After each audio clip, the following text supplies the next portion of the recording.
Annyeong,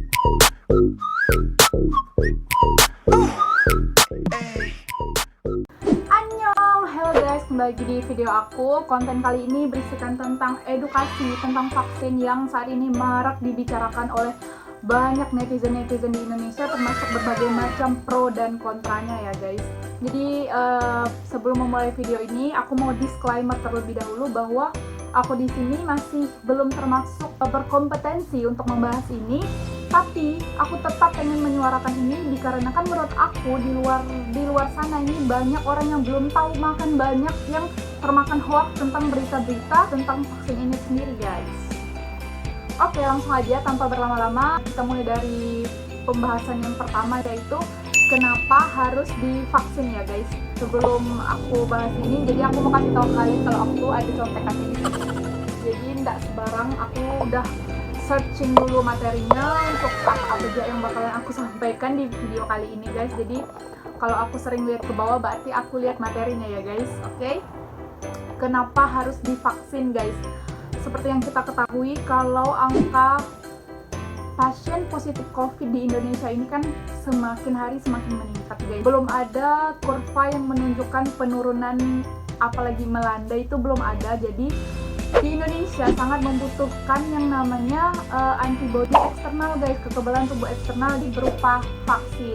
Maka dari itu vaksin diperlukan untuk menekan laju penyebaran virus corona ini. Berdasarkan sumber yang aku baca, total vaksin COVID di seluruh dunia ini ada banyak sekali guys. Jadi total vaksin yang aku baca ada sekitar 150-an vaksin. Dan itu masih ada yang dalam tahap penelitian, ada yang udah fase ketiga, ada yang udah mulai digunakan. Walaupun semuanya ya yang kita ketahui kalau pengujian vaksinnya lama banget guys. Tapi nah balik lagi ada yang namanya emergency use kan. Jadi masih dalam tahap penelitian pun tapi sudah bisa digunakan. Kemudian vaksin apa saja nih yang masuk ke Indonesia? Nah, berdasarkan dari sumber Kemenkes yang aku baca, jadi vaksin itu yang pertama ada Sinovac, kemudian Bio Farma, Pfizer, Sinopharm, AstraZeneca, dan yang terakhir itu adalah Moderna. Kemudian di Indonesia yang kemarin orang pertama yang disuntikan di Indonesia ini adalah Bapak Presiden Jokowi, yaitu disuntikannya vaksin Sinovac ya guys. Alasan kenapa di Indonesia ini lebih memilih Sinovac. Nah, untuk mekanisme pemilihan dari pemerintahnya sendiri tuh aku masih kurang tahu. Namun yang aku tahu vaksin Sinovac ini merupakan vaksin mati guys. Jadi seandainya untuk jangka panjangnya apabila vaksin Sinovac ini terus digunakan di Indonesia, maka salah satu perusahaan yang cukup berkompeten untuk memproduksi vaksin mati ini adalah salah satunya Bio Farma guys. Jadi seandainya penggunaan jangka panjang Sinovac ini terus dilakukan, nah Indonesia bisa memproduksi vaksin ini sendiri guys. Menurut aku sih seperti itu. Jadi tidak perlu dilakukan impor lagi, hanya memang bahannya memang akan melalui Sinovac, tapi produksinya bisa dilakukan di Indonesia.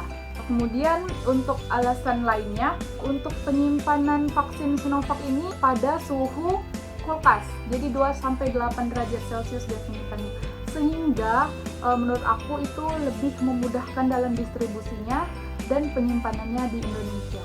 Kemudian kita lanjut efektivitas vaksin. Seberapa efektivitaskah vaksin Sinovac? Nah, aku ingin menggambarkan sedikit tentang bagaimana vaksin Sinovac itu efektivitasnya ditentukan guys. Jadi misalnya ada perbandingan antara 100 versus 100 orang ya.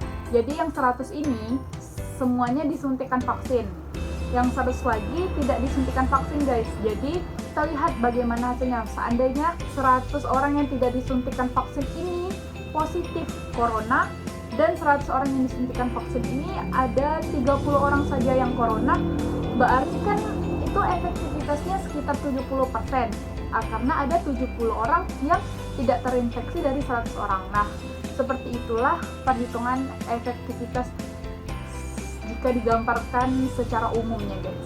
Kemudian untuk vaksin Sinovac sendiri itu efektivitasnya berdasarkan sumber Instagram dari Adam Prabata. Ini untuk uji klinis fase ketiga yang dilakukan oleh negara Brazil itu angka efikasinya mencapai 78%. Ini merupakan kalau menurut aku ini merupakan angka yang cukup tinggi. Kemudian di Indonesia juga sudah dilakukan uji klinis dan didapatkan efikasinya 65,3%. Walaupun uji klinis ini pada fase 3 ya guys, ditekan pada fase 3. Masih belum selesai. Oke, kemudian untuk syarat emergency use yang ditetapkan oleh BPOM di Indonesia adalah 50% angka efikasinya.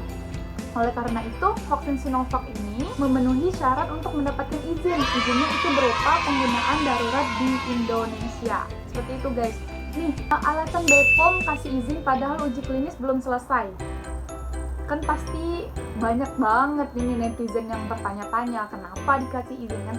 Nah, aku pengen kasih gambaran umum lagi ke kalian. Jadi di dalam pengujian obat itu ada yang namanya fase interim ya guys. Jadi fase interim itu dari misalnya dari fase A ke fase Z ke ujung, itu fase Z ini dinamakan final result. Jadi hasil finalnya didapatkan di Z. Namun ada namanya fase interim. Nah, fase interim ini berada di tengah-tengah antara fase A dan fase Z. Nah, fase interim inilah yang digunakan oleh BPOM untuk penetapan pemberian izinnya guys. Jadi karena fase interim ini hasilnya sudah bagus, jadi boleh dijadikan sebagai acuan untuk penetapan pemberian izin.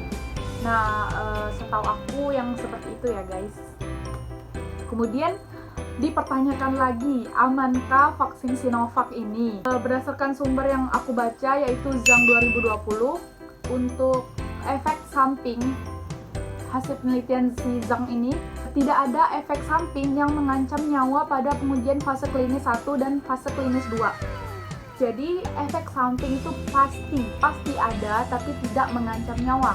Apa saja efek sampingnya? Ini aku berikan contoh. Untuk efek samping Sinovac itu sendiri, pertama itu ada efek lokal dan sistemik.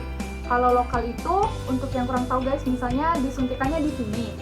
Nah, untuk lokal itu berarti efek sampingnya berada di sekitar daerah penyuntikan. Sedangkan untuk sistemik itu berada di dalam tubuh kita sendiri setelah disuntikan. Jadi efek samping lokal yang pertama itu adalah nyeri, iritasi, bengkak, dan kemerahan. Oke, selanjutnya untuk efek samping sistemik adalah nyeri otot, lelah, dan demam. Jadi menurut aku ini masih aman lah ya untuk efek samping. Kemudian kalau ada efek samping pasti dipertanyakan lagi nih sama netizen, bagaimana cara mengatasi efek samping. Jadi seperti yang aku ketahui guys, saat kalian disuntik vaksin COVID ini, Sinovac ini, kalian tidak boleh pulang dulu.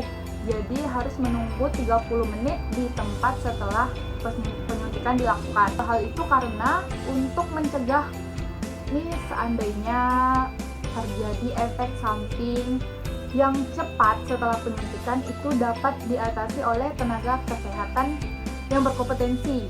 Kemudian jika terlanjur sudah pulang dan ada efek sampingnya guys, pastinya pemerintah sudah menyiapkan emergency call atau nomor telepon nakes yang bisa dihubungi untuk segera ditangani oleh tenaga kesehatan. Itu ya guys.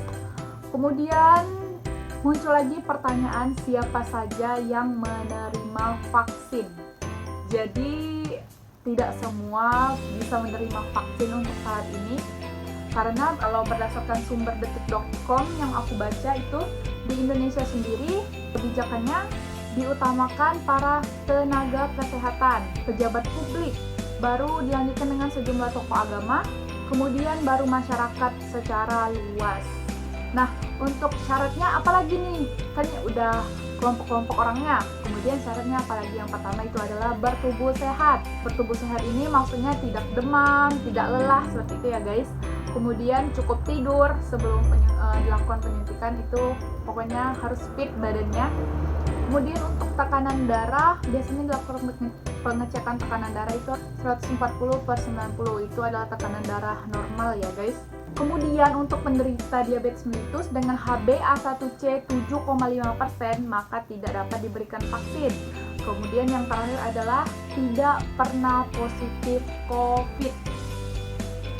Kenapa pernah positif COVID tidak diberikan vaksin di Indonesia?